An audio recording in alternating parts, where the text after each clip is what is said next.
Welcome to the Slop Farm. Enjoy the video. You start by signing into the exact Google account you intend to credit. This ensures the balance attaches correctly. Once done, open YouTube or Play. Google. com/redeem and prepare the gift card code. Type it manually to avoid invisible characters.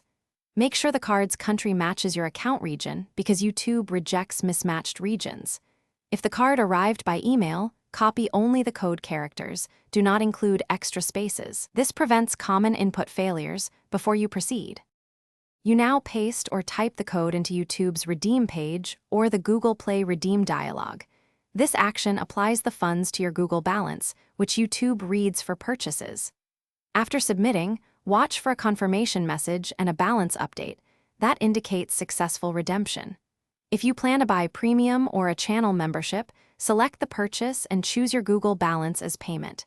If it fails, retry only after checking the code and region settings to avoid lockouts.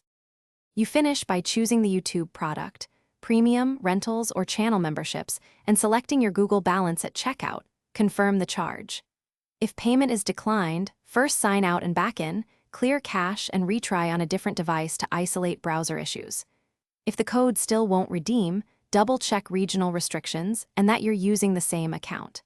For persistent problems, contact the retailer or Google support and supply the card image, code, and receipt to expedite resolution. Thanks for watching. Consider subscribing if we helped you today.